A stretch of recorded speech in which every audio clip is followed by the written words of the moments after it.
Hello दोस्तों, मेरा नाम विजय है और आप देख रहे हैं टेक्निकल वाले हौसला चैनल को। और आज आप लोग को बताने वाले हैं बिहार में ज़मीन सर्वे का काम ज़ोरों से चल रहा है और यहाँ पर लोगों को बहुत सारे कन्फ्यूजन हो रहे हैं कि क्या क्या डॉक्यूमेंट लगेगा, किस तरह से क्या भरना है, ये सारे कन्फ्यूजन हो रहे हैं। तो देखिए इसमें क्या क्या डॉक्यूमेंट लगेंगे, पहले जो है जानकारी मैं दे देता हूँ आपको। इसमें आपको वंशावली के आधार पर एक फॉर्म भरा जाता है। जितने मानिए आप 4 भाई हैं, 5 भाई हैं, 6 भाई हैं, तो उस आधार पर एक फॉर्म आता है वंशावली के आधार पर भरने के लिए, तो वो फॉर्म आपको भरना होगा, ठीक है।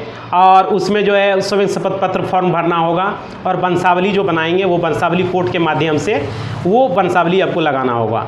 और डॉक्यूमेंट जो मतलब लगेगा उसमें आपका डॉक्यूमेंट में आपका अगर खतियानी ज़मीन है, जो पहले का ज़मीन है, पूर्वजों का ज़मीन है, तो वो आपका खतियान जो है उसमें लगेगा। और साथ ही साथ उसमें जो है रसीद लगेगा वो खतियान का। अगर वो रसीद आपने नहीं कटाया है तो उस खतियान का रसीद कटवा लें। रसीद कटाने के बाद जो है खतियान, ज़मीन का रसीद और स्वयं शपथ पत्र फॉर्म और आपका ये वंशावली के आधार पर जो फॉर्म है वो फॉर्म टोटल भर के आप अपने जो शिविर वहाँ लगेंगे, वहाँ पर जो कानून गो अमीन सर्वे अधिकारी जितने भी आएंगे उनको ऑफलाइन के माध्यम से फॉर्म को दे सकते हैं, ठीक है। टोटल चीज़ भरेंगे उसमें। या दूसरा तरीका है ऑनलाइन के माध्यम से भी आप करवा सकते हैं। टोटल डॉक्यूमेंट लेके ऑनलाइन में जाके ऑनलाइन करा सकते हैं। अब देखिए इसको किस तरह से भरना है वंशावली के आधार पर, तो वो चलिए चलते हैं मोबाइल की स्क्रीन पर और आपको बताते हैं किस तरह से उस फॉर्म को भरना है। तो चलिए चलते हैं मोबाइल के स्क्रीन पर। चलिए मोबाइल के स्क्रीन पर हम आ चुके हैं और आपको बता रहे हैं। देखिए यहाँ पे लिखा हुआ बिहार विशेष सर्वेक्षण एवं बंदोबस्त तकनीक मार्गदर्शिका। तो यहाँ पे देखिए वंशावली के आधार पर प्रत्येक उत्तराधिकारी का दखल निम्न प्रकार है, ठीक है। और इसमें देखिए रैयत का नाम है। सबसे पहले रैयत किसको कहा जाता है? जो ज़मीन मतलब कि जोत रहा है, उसको उसमें लगा रहा है, अनाज को उपजा रहा है, मतलब उस ज़मीन को, वो रैयत होता है वो, ठीक है। रैयत मतलब उसके कब्जा में ज़मीन है, उसे रैयत बोला जाता है। तो वही है, जैसे मानिए आप 4 भाई हैं तो आप 4 रैयत हो गए। तो आप पहले अपना नाम लिखेंगे, फिर आपके जो पिताजी, ठीक है, पिताजी का नाम लिखेंगे जो ज़मीन आप अपने नाम से कराएंगे सर्वे में। उसके बाद अपना जो अस्थाई पता, मानिए वो ज़मीन अगर मानिए कि आपके पास ज़मीन है, एक ज़मीन है, दूसरा ज़मीन दूसरा गांव में है और आपका घर मतलब कि कहीं और है, तो पता जो घर जहां रहते हैं वहां का पता अस्थाई पता में आपको डालना है, ठीक है। समझ गए बात। उसके बाद देखिए खाता नंबर, वो ज़मीन का खाता नंबर आप डालेंगे जो आपका खाता नंबर होगा। जो आपका खासरा होगा ज़मीन का वो खासरा नंबर डाल देंगे।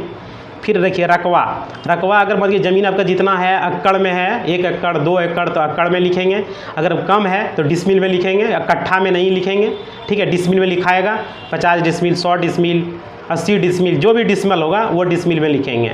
और उसके बाद देखिए आपका चौहद्दी, जो अभी चौहद्दी होगा, उत्तर में ये है, पूरब में ये है, पश्चिम में ये है, दक्षिण में ये, इस तरह से यहाँ पे चौहद्दी आप भरेंगे अपना, जो चौहद्दी आपका होगा। और जमाबंदी संख्या में जमाबंदी नंबर आप भरेंगे जो ज़मीन का आपका जमाबंदी, जिसमें देखिए एक भाई का हो गया, दूसरा रैयत में दूसरा भाई का भरेंगे। सेम प्रोसेस होगा उसी तरह से, मतलब 4 भाई हैं तो 4, 5 भाई हैं तो 5, इसी तरह से आपको भरना है फॉर्म को।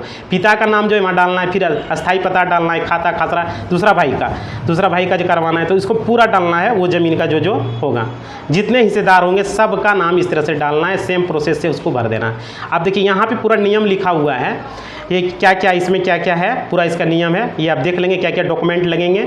यहाँ पे रहे नीचे देखिए विश्वास भाजन है, यहाँ आप अपना नाम भरेंगे और याचिकाकर्ता का जो है नाम और आपका पूरा पता इसमें भराएगा, तो ये भर देंगे। ये देखिए मैंने ये दिखा दिया आपको वंशावली के आधार पर जो फॉर्म भराएगा, ये मैंने आपको बता दिया। इसके बाद एक स्वयं शपथ पत्र फॉर्म होता है जिसको कि भरा जाता है।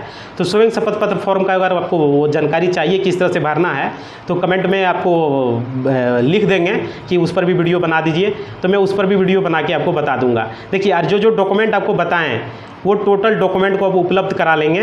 वो डॉक्यूमेंट ज़रूरी है। अगर वो डॉक्यूमेंट आपके पास नहीं रहा तो फिर आपका ज़मीन का सर्वे नहीं हो पाएगा, फिर भारी दिक्कत हो जाएगा। अब देखिए किस तरह से डॉक्यूमेंट निकालना है उसका भी वीडियो अगर बोलेंगे तो मैं उसका वीडियो भी बना दूंगा, कमेंट करके आप बताएंगे, ठीक है। कवल्ला आप निकाल सकते हैं, खतियान निकाल सकते हैं, लेकिन सब नहीं निकलता है, ठीक है। जो कवल्ला ऑनलाइन में उपलब्ध होगा वो निकलेगा, जो खतियान उपलब्ध होगा वो निकलेगा। खतियान ज़्यादातर निकल ही जाता है, कवल्ला में थोड़ा डिस्टर्ब है, ठीक है। और जो ज़मीन का रसीद आप नहीं कटवाएं ऑनलाइन से, तो उस ज़मीन का जो है रसीद कटवा लेंगे आप, ठीक है। और रसीद कटवाने के बाद और उसका जो है टोटल करंट रसीद कटा के उसके बाद वो जो है ऑफलाइन या ऑनलाइन मोड में आप गांव में जहाँ शिविर लगेगा वहाँ ऑफलाइन मोड में दे देंगे जाके। वहाँ पे जो सर्वे टीम आएगी वहाँ पर कानून गो अमीन उसको आप दे देंगे, ऑफलाइन माध्यम से उनको दे देंगे। और ऑनलाइन मोड में जो है साइबर कैफ़े में जाके कोई भी कहीं भी ज़मीन के सर्वे के लिए आप अप्लाई कर पाएंगे। तो इतना चीज़ आपको जो भी डॉक्यूमेंट बताएं ये उपलब्ध करा लेंगे और सर्वे के लिए जो है आप अपना ज़मीन को करवा लें, नहीं तो बाद में बहुत दिक्कत हो सकता है और आपका ज़मीन जो है वो मतलब मानिए कि हाथ से जा सकता है। तो आपके पास कागज़ नहीं रहेगा तो फिर ज़मीन का क्या प्रूफ होगा कि वो आपका ज़मीन है। कल के समय में उस ज़मीन पर आप कुछ किसी तरह का जो है आप न लोन ले सकते हैं, न वो ज़मीन को बेच सकते हैं, न उस ज़मीन पर जो है किसी तरह का LPC बना सकते हैं, न कोई सरकारी मतलब कृषि का कोई फ़ायदा मिलेगा, वो भी नहीं मिल पाएगा। तो वो ज़रूरी होता है, इसलिए जो है सर्वे कराना बहुत ज़रूरी है। वो ज़मीन आपका परदादा दादा उसके ऊपर मतलब कितना मतलब नाम से है, उसके फिर आपके पिताजी के नाम से भी नहीं है, तो ये तो गड़बड़ हो जाएगा ना। इसलिए जो भी ज़मीन है उसको आप सर्वे में जो है करा लेंगे। तो ये आपका जो है इसी बात के साथ मैं वीडियो को समाप्त करता हूँ और बताएंगे वीडियो किस तरह लगा, कमेंट करके ज़रूर बताएंगे। धन्यवाद।